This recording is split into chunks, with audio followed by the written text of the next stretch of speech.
You need to fire your branding agency. Hey, Chris Zagger with Media Options, help companies to acquire the raw version of their brand. Broken some of the best domains on the planet. Check it out over at MediaOptions.com. Check out DNX.com. Check out ChrisZagger.com. Do a daily podcast over there. Now listen, I probably should be smiling or laughing or making a joke with this comment, but I mean it. I really mean it. I mean, you should fire your branding agency. I think they do just a tremendous amount of harm to brands. My thesis is that your domain name equals your brand equity. I talk about the 7 dimensions to a domain. One of those dimensions being global positioning. Like how many brands do you want out there that are all like trying to get a share of mind for your keyword brand. Now, a lot of times when I say this, I have companies come back and say, well, hey, Chris, we have a trademark. And it's like, great, I have a trademark. So congratulations. Like we're in the same club, we both have trademarks.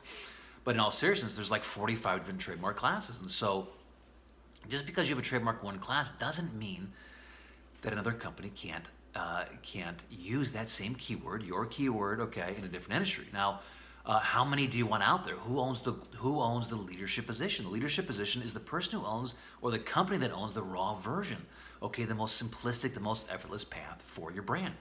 Now, if you look at like Carrot.com, I just like those guys. I like Carrot. I mean, it's just a cool domain name, nothing to do with the sale, but there's like 10 companies that own, that have an interest in Carrot.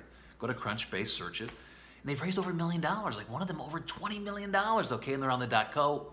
Bad move. Don't ever do that, please. Just don't do it, okay? And so, like global positioning, like this thesis is true. Like I can prove it unequivocally, 100% without a doubt. Like you need to own it. Like you will pay for it. You'll pay the price one way or the other. Now, if you don't want to pay the price up front, you're going to pay the price with the confusion. Like it's going to happen.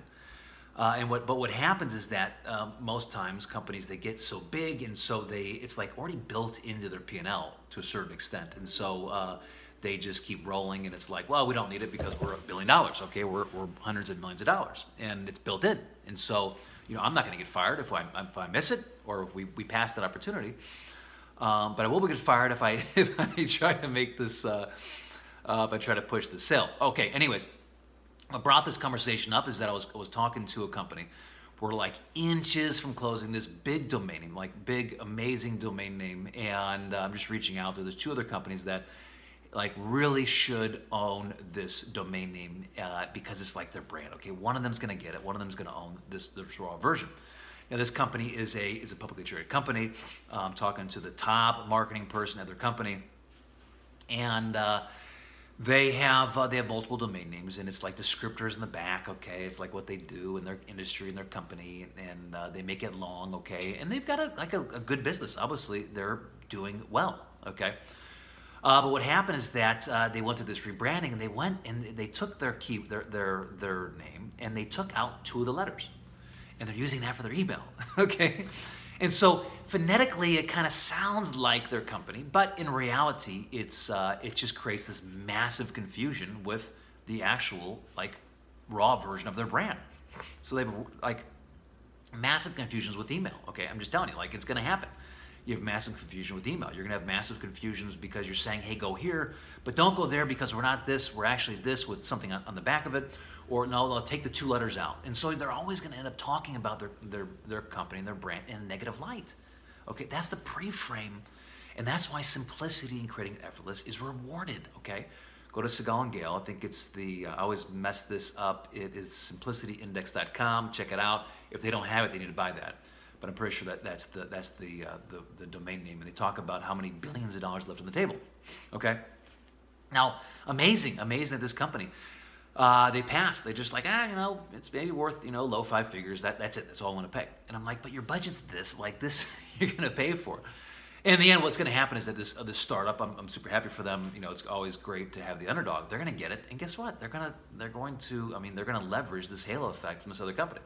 They're going to leverage it. They're going to leverage the confusion. They're going to have the simplistic version of the brand.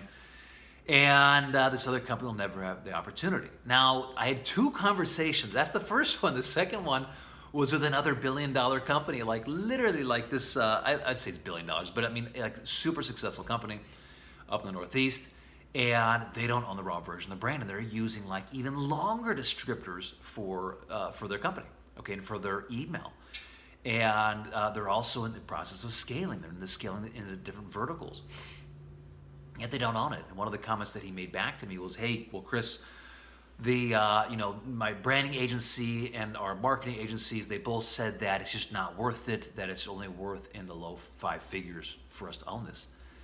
And my comment back to him was, "Well, hey, like, let me know who they are, because I would love to publicly debate them. And how about this? Winner takes all. Like, winner gets your business, okay? Winner gets your business, because I can tell you unequivocally that I will have enough logical and emotional, okay? It goes both, right? But definitely logical. There's logic behind the fact that this would create immense value for you and be worth 20, probably 100 times what the value of this is even selling for. Like, truly, like, without a doubt, unequivocally, right? And so, full circle here, bringing it full circle back.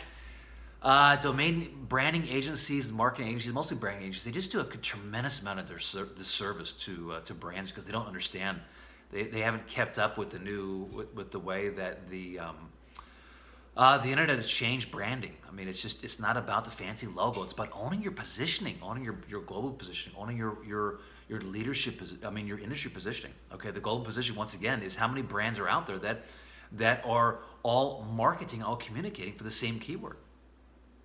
Like, how do you look in industry positioning? Is how do you look compared to your peers? I mean, we're not in a vacuum today. So, I mean, they're going to search, they're going to look, they're going to see like 6 people, and they're going to see you with try or get or my or whatever it is, okay, with the descriptor, and they're going to say, you know what, this one, I trust this one more because it's simple, it's effortless, okay? And because of that, they have an ownership in their stake, and boy, there's another brand that's out there like that, so that creates confusion, okay? So, fire your branding agency, okay? I had more I had more of my thoughts, but I lost it in 7 minutes. I'm going to end it here. If you found any value in this, share it up, and go on over to chriszegger.com, check that out. Reach out to me if you need help with the domain appraisal. There's a limit as far as what makes sense, as far as what we charge, but I'd love to help you there. And check out the domains. Let me know if I can help in any way, and share this video up.